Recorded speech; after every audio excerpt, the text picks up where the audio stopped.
কল্যাণপুর শহীদ মিনার মাঠ, একদম নদী।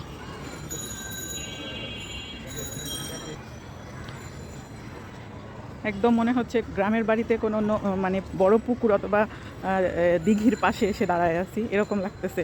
গাছ টাছ ভেঙে ঘূর্ণিঝড়ের তাণ্ডবে, ওরে বাবারে, এত শহরের মধ্যে এত বিল্ডিংয়ের মাঝখানে এই অবস্থা হয়েছে, আর গ্রামের বাড়িতে খোলা জায়গায় কি অবস্থা যেন হয়েছে আল্লাহ জানে। প্রত্যেকটা জিনিসের আবার একটা সুন্দর রূপও আছে। এই যে বাতাসে পানিটা কি সুন্দর করে ঢেউ খেলতেছে, এটা দেখতেও কিন্তু অনেক ভালো লাগতেছে। আমরা যেহেতু শহরে থাকি, এরকম গ্রামের একটা মানে স্বাদ পাওয়া যায় টুকটাক। এই মাঠের চারিদিকে এত বেশি অর্জুন গাছ, অর্জুন গাছের ফল দিয়ে একেবারে সারা মাঠ ভর্তি হয়ে থাকে সব সময়। এই যে পানির মধ্যে অনেকগুলো পড়ে ভেসে ভেসে আছে, দেখতে কেমন আনকমন একটা লাগতেছে, মানে লুকটা আনকমন বুঝাইতে চাইছি।